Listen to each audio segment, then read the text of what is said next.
उनके दावेदारी हमारी स्वीकृत न होने पर हमने निर्दलीय पर्चा भरा था। जनता का प्रश्न भी सही है और जो हमारे समर्थक हैं उसमें से कुछ लोग अभी तक नाराज हैं कि अगर हमने उनका आग्रह स्वीकार किया है तो कल हमारी भी बात का कुछ मान्यता तो रहेगी, तो मिलेगी जिम्मेदारी। तो मुझे आशा है कि अगर कहीं ना कहीं ध्यान तो रखा ही जाएगा। तो अगर मेयर का चुनाव आता है तो उसमें भी दावेदारी करेंगे। अगर विधायक नहीं बन पाए और मेयर बन पाते हैं तो भी जनता की उसी रूप में सेवा करेंगे। देखिए, रुड़की विधानसभा की अगर बात करें तो रुड़की विधानसभा में चुनाव तो खत्म हो गए। 14 तारीख को सभी प्रत्याशियों ने अपना एग्जाम तो दे दिया, लेकिन 10 मार्च को क्या होना है? 10 मार्च को जब मतगणना होगी, कौन सा प्रत्याशी यानी कि कौन सा छात्र फेल होगा या पास होगा, ये जनता मार्क्स देगी। लेकिन उससे पहले खास बातचीत करेंगे हम वैद्य टेक वल्लभ जी से, क्योंकि चर्चा करना महत्वपूर्ण बन जाता है।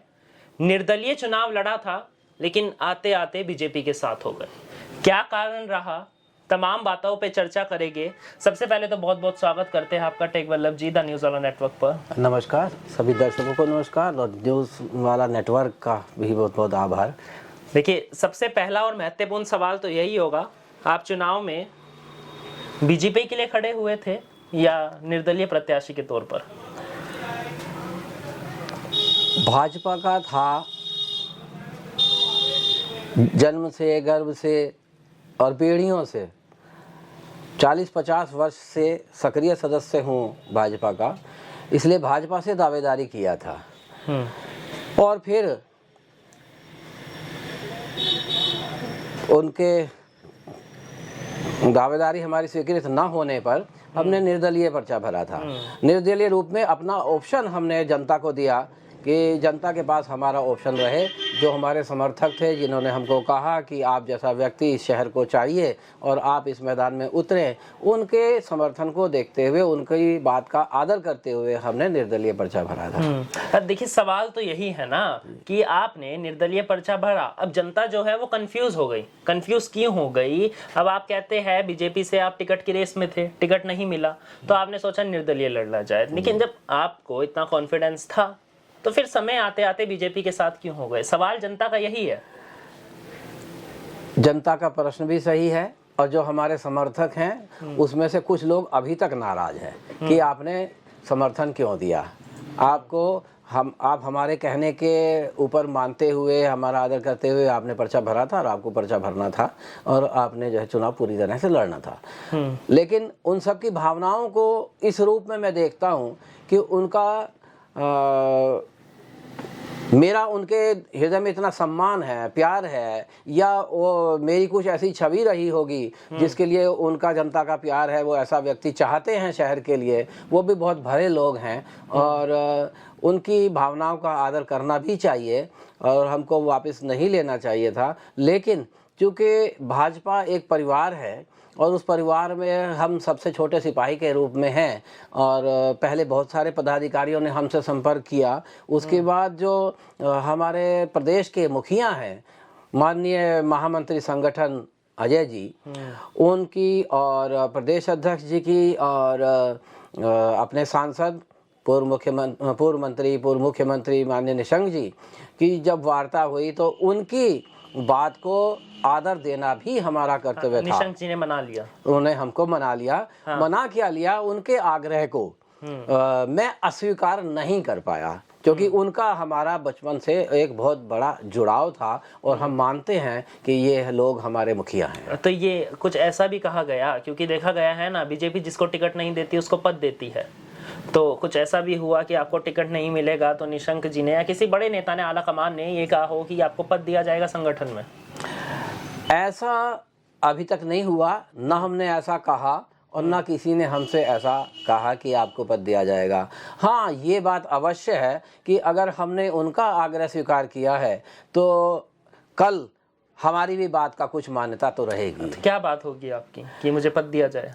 अब हम जो निवेदन उनसे, जब भी सत्ता आने दीजिए और अभी 3-4 दिन बाकी हैं और मैं कहूँगा कि हम अपनी सरकार बना रहे हैं, भाजपा सरकार आ रही है और जब आएगी तो हम भाजपा के कार्यकर्ता हैं, जो भी जिम्मेदारी हमको सवाल तो यही है, आप अपनी जीत का इंतजार कर रहे हैं बीजेपी की?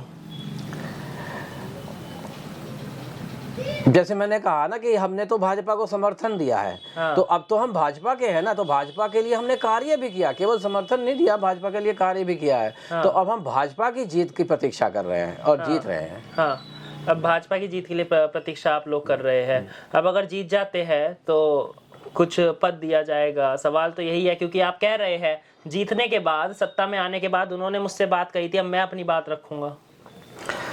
हाँ जी, अपनी बात पे हम रखेंगे और जो भी जिम्मेदारी मिलेगी संगठन में, यही होता है कि जो भी जिम्मेदारी हमें मिले उसका हम निर्वहन करें। अब मिलेगी जिम्मेदारी तो मुझे आशा है कि कहीं ना कहीं ध्यान तो रखा ही जाएगा। हाँ, अच्छा, आगे हम बात करें, अगर आगे चुनाव हो गए, तमाम चुनाव होने हैं, 24 में भी होने हैं, तो आगे चुनाव में अगर फिर बीजेपी टिकट नहीं देती, पद नहीं देती, तो फिर आप निर्दलीय भरेंगे, फिर ऐसे बीजेपी का समर्थन जताएंगे? देखिए, जनता के मन में सवाल बहुत है आपको लेकर सर। जनता के मन में सवाल हैं, सवाल भी हैं और अटकलें भी हैं। कुछ प्रश्नों का उत्तर जनता स्वयं लगा लेती है। देखिए, जब माननीय पुष्कर सिंह धामी जी यहाँ पर रुड़की में आगमन हुआ तो उस समय आपको देखकर जनता चौंक गई जी। चौंक क्यों गई? क्योंकि वहां पर टेक वल्लभ जी बैठे मिले। अब लोगों के मन में तरह तरह के सवाल थे, अटकलें थी कि टेक वल्लभ जी निर्दलीय प्रत्याशी है, यहाँ पर क्या कर रहे हैं।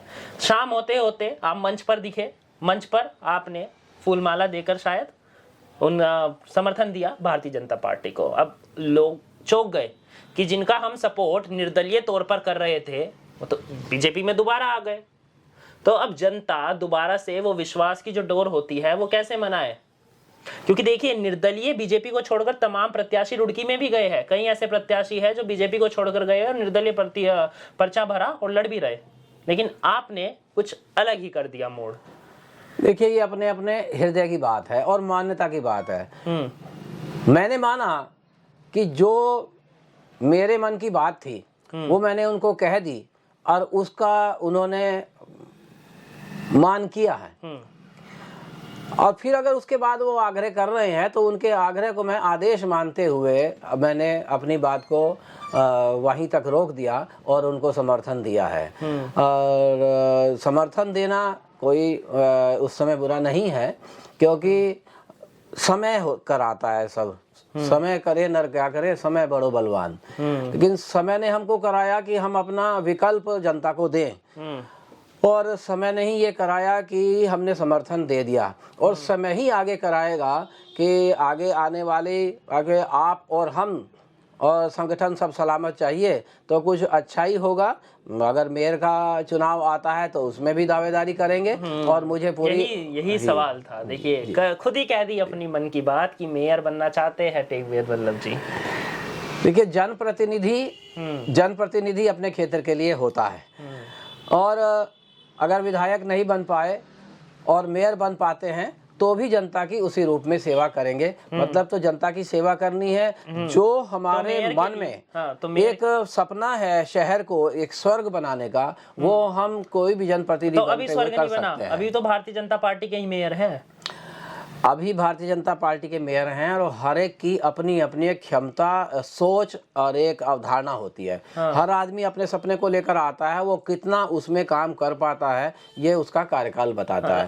हम किसी भी हम जनप्रतिनिधि के कार्य को हम ये नहीं कह सकते कि वो पूरा कर पाया। हमेशा आवश्यकताएं रहती हैं। जब आवश्यकताएं जितनी बरकरार रहती हैं उनको देखते हुए हम ये सोचते हैं कि हम अगर जनप्रतिनिधि रूप में शहर को मिलेंगे तो हम बहुत अच्छा कार्य कर पाएंगे। तो अभी जो कार्य है वो ठीक तरीके से नहीं हो रहे हैं। अभी तो आप देख रहे हैं, ये तो जनता का है। मैं भाजपा का व्यक्ति, मैं कैसे ये भी नहीं कह सकता कि आप रुड़की को स्वर्ग बनाना चाहते हैं, तो स्वर्ग अभी बन नहीं पाया, क्योंकि मेयर गौरव गोयल भारतीय जनता पार्टी से है, तो कार्य पूरे नहीं हो पाए उनके कार्यकाल में अभी तक। ये आप लोग ज़्यादा अच्छा कह सकते हैं, ये जनता बहुत अच्छा ज़्यादा समझती है, ये मैं नहीं कहूँगा। लेकिन ये है कि मैं एक विकल्प के रूप में हमेशा रहूँगा, और जब भी मुझे मिलेगा मौका, उस समय की व्यवस्थाओं के और ज़रूरतों के समस्याओं के अनुसार जो मैं काम करूँगा, उसके अनुसार से मैं कह सकता हूँ कि निश्चित ही अगर मैं रुड़की में जनप्रतिनिधि रूप में आता हूँ तो बहुत अच्छा कार्य करके दिखाऊंगा। और एक वाक्य में अपनी बात पूरी करूंगा कि जिस सम्मान के साथ कुर्सी मिले, उससे कई गुना सम्मान उस समय होना चाहिए जब कुर्सी का कार्यकाल पूरा हो रहा हो। हाँ, चलिए, क्योंकि आपने कहा निशंक जी ने अपनी बात तो मनवा ली, लेकिन आप जब मनवाएंगे जब जरूरत होगी, तो वो जरूरत मेयर के लिए, पद के लिए तो नहीं होगी कि मेयर से बीजेपी दावेदारी दे। मेयर के लिए भी होगी। रख दी अपनी बात।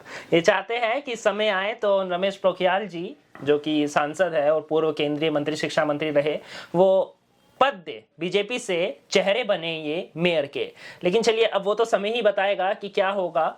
लेकिन एक महत्वपूर्ण सवाल, जब पर्चा भरने जा रहे थे तो प्रदीप बत्रा से नाराज थे, क्योंकि टिकट की दावेदारी में आप थे, तो कहीं ना कहीं नाराजगी तो आई होगी। नहीं, व्यक्तिगत किसी से नाराजगी नहीं है, केवल जनता को एक अपना विकल्प देने के लिए निर्दलीय रूप में पर्चा भर रहे थे।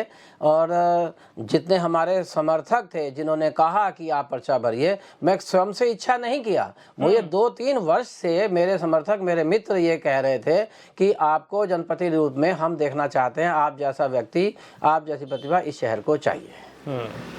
लेकिन अब ये समय ही बताएगा। अब ये तो भारतीय जनता पार्टी का समर्थन जता चुके हैं, लेकिन अब समय ही बताएगा क्या होने वाले हैं। लेकिन एक महत्वपूर्ण बयान वैटेक वल्लभ जी ने दिया है कि ये निशंक जी से कहेगी कि भारतीय जनता पार्टी से ये चेहरे बने मेयर पद के। लेकिन अब जब मेयर के चुनाव हो गए तो मेयर के समय पता चलेगा। लेकिन 24 में तो निशंक जी से नहीं कह देंगे आप कि हमें सांसद के लिए लड़ाई है। अब वो तो स्वयं प्रत्याशी हो गए फिर।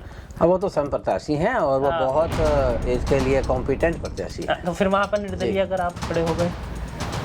नहीं, सांसदी में निर्दलीय नहीं होंगे। चलिए, आपका बहुत बहुत धन्यवाद हमारे साथ जुड़ने के लिए। ये थे वैद वल्लभ जी, जिनसे हमने खास चर्चा की। अब 10 मार्च को क्या होगा, ईवीएम में से दोबारा से कमल की पर्चियां निकलेगी, या हाथ अस्तित्व में आएगा, या फिर कोई नई पार्टी यानी कि आम आदमी पार्टी वो सत्ता में आएगी, ये तो समय ही बताएगा। फिलहाल के धन्यवाद, देखते रहिए द न्यूज़ वाला नेटवर्क।